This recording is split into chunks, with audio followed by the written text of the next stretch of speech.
I know, right? Sorry, I need to open it. I'm like so, it's just a crazy day.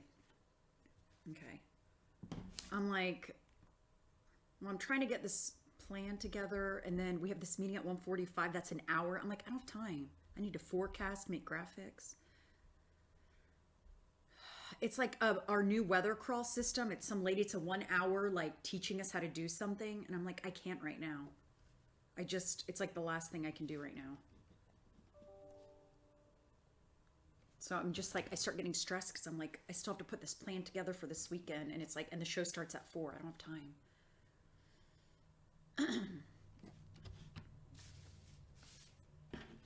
Yeah, but I think I have to be in it too, unless I just don't do it and everyone else does. But I feel like I have to be in it.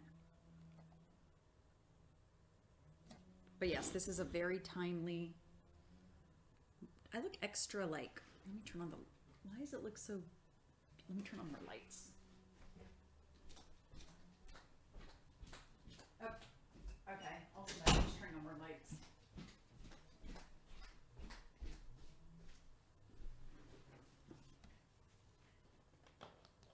I'll turn this down a little bit.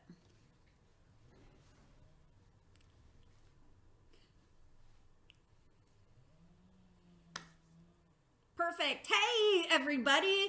It's Friday. Everyone's excited about that, certainly. Not excited about what's coming this weekend. We're going to be in storm mode on Sunday, so it's pretty appropriate that we're talking about tornadoes today because we have an enhanced risk of severe weather. So, on a scale of 1 to 5, it's a 3. So, for us in North Georgia, that's fairly high. We don't see many of those, maybe 1 or 2 a year on average. So it's definitely a day we're going to be taking very seriously here at CBS 486, and we are talking about the possibility of tornadoes. But our job is to keep you safe. That is my number one priority, to keep you safe, and that's what I will be doing. So I'm going to be working hard today and through the weekend. Make sure you watch us through the afternoon, through the evening. Stay with us through the morning as well this weekend as we get you through this next round of strong storms. Moving in Sunday, mainly Sunday night into Monday morning. That's when we could see that highest risk of severe weather. So we're talking about tornadoes today. Do you have any questions? Go ahead and ask them at the bottom of this feed. You may want to wait till the end because I might answer them as we go along. But we're talking about tornadoes. We're going to talk about here in Georgia. We're going to talk about what they look like, how they form, and how strong they can be. I want to talk about a couple things before we start. First of all, a tornado basically is a violently rotating column of air. So it's like a person spinning, but it's made out of air and it rotates very quickly. It extends from the cloud to the ground. Obviously, they can be very destructive. They can be very big and very wide, and they can also be very skinny. And we could also have short-lived tornadoes that only touch down maybe for seconds. But we can have long-range tornadoes as well that can touch down for several miles and for several minutes. So there's a lot of differences between tornadoes, not only their strength, but how big, how wide they are, and also how long they're on the ground. And obviously, the wider the tornado, the longer it's on the ground, the more destruction we're going to see with a tornado. Now, on average, we get about 10 tornadoes a year here in Georgia. The peak of our tornado season is March and April, but especially April. April is our tornado season. As we start heading into the summer months, the tornado season moves more towards places like Oklahoma and Kansas. They see more tornadoes as we head into May, June. That's when they see most of their activity. So it's really dependent on where you live across the country as to how many tornadoes you see, when you're most likely to see tornadoes. But really in Georgia, we can see tornadoes any time of year. It's just more likely in March and April, and this is our severe weather season. So today's topic is tornadoes. We're going to be answering your questions. We have some graphics to talk about tornadoes as well, but you need warm, moist, humid air, rising air, and then you need some kind of trigger. So usually it's a cold front for us in Georgia. You get colder air moving in over warm, moist, humid air, and it creates enough violence, if you will, to create some rising air and that rotation which you need for these storms. So if that doesn't make sense, we're going to show you some graphics here to make it visual. A lot of times you have to almost see this visually to understand in the weather world how it's happening. So we are going to move this camera around. And here we go. Let me hit play. Today's topic is tornadoes. and world of weather. Here we go. And then at the end of this, we'll talk a little bit about our tornado threat here on Sunday. So I'd love to touch on that with you as well. So today's world of weather, we are talking about tornadoes.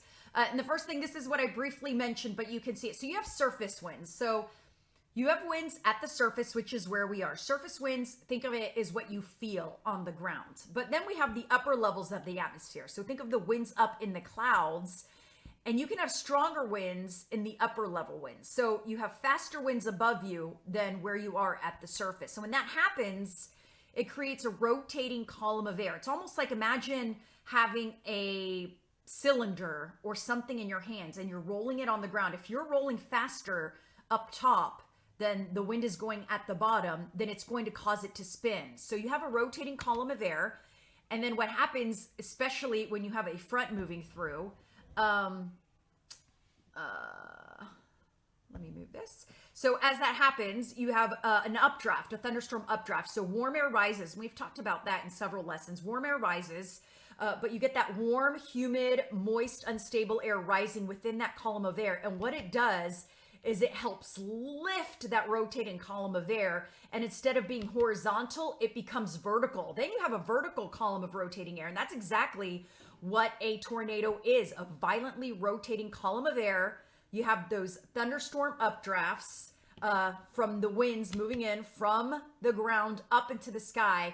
And many times you'll get a wall cloud before a tornado forms. That's a good indication that there could be a tornado. And sometimes you can see a wall cloud as much as 10 to 20 minutes before a tornado appears, or before the funnel appears. And many times you do see this wall cloud. We don't see them very often here in Georgia because usually when we have tornadoes, they're rain wrapped. There's a lot of very heavy rain around it.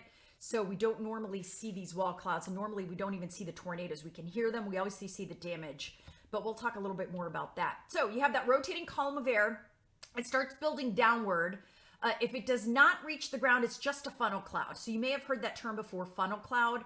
Once it officially goes from the thunderstorm to the ground, that's when it is officially a tornado. So a tornado, again, a violently rotating column of air. You need warm, humid, moist, unstable air, and you need some kind of trigger. A lot of times here in North Georgia, it's a cold front, gives us that extra needed, sorry, someone is calling me and distracting me here.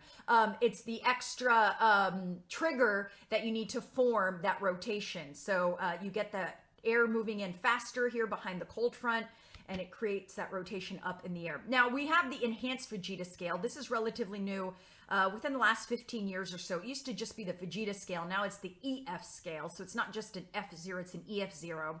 And the EF enhanced Vegeta scale takes more things into account. It looks at what is the building made out of? What are the materials? How old is it?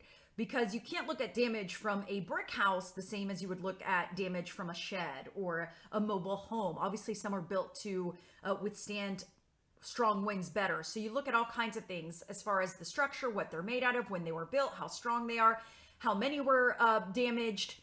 But an EF0, that's what we see mostly here in Georgia, are weak, short tornadoes. And anything that's an EF0 is anything between 65 and 85 mile an hour winds. Then you head to an EF1. We see those in Georgia as well, not as many, but we do see them. And that is 86 to 110 mile an hour winds. Certainly very violent winds. When you have an EF1, you start to see some destruction of some weaker structures, mobile homes. You see trees down, you see power lines down. And as we get stronger winds, the more damage you're going to see. Once you start getting into EF2, that's when you see some fairly well-built homes seeing some damage, some roofs being blown off homes. These are 111 to 135 mile an hour winds. So certainly strong winds with this one. And then we're going up in the scale, EF3. We don't see very many EF3 tornadoes. We have in the past here in Georgia.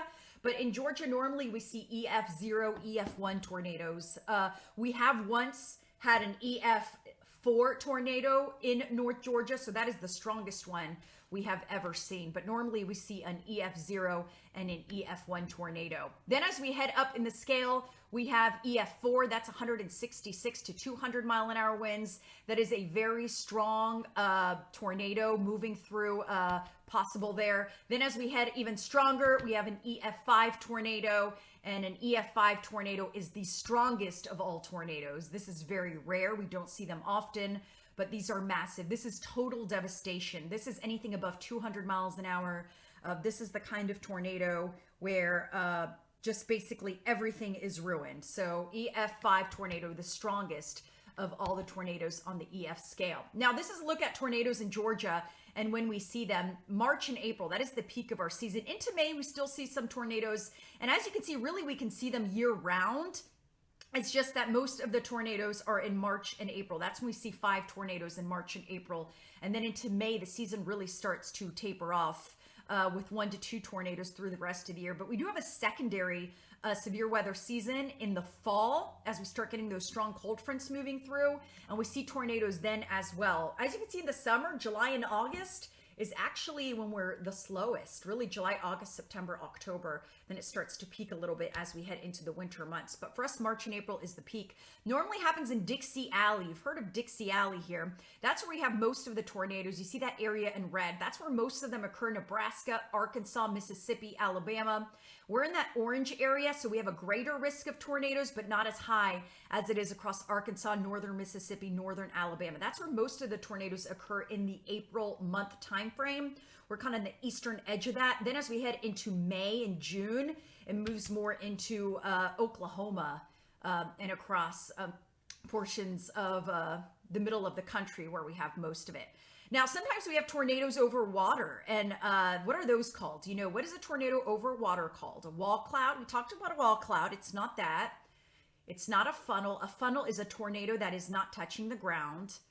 A water spout is what it is. A water spout is basically a tornado that is over the water. So a water spout is a tornado that's over the water. Many times water spouts, they can come over land and then officially a tornado. Now I do want to switch this over here and I want to go to Sunday because I want to show you our threat for Sunday. So bear with me as and there's someone. So that is someone delivering my microphone.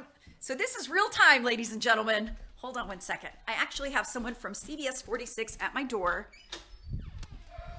This is what real live World of Weather looks like on a busy day. So this is Eric. Hi, I am doing World of Weather. This is Eric delivering a microphone. Come in. Delivering a microphone. Yes. Do you have to set it up? Okay, come on up. Sorry about that. So I'm explaining that this is what it's like working from home and doing 10 things at once. So we're going back upstairs. Hopefully you still have me. Sometimes when I walk around, my connection gets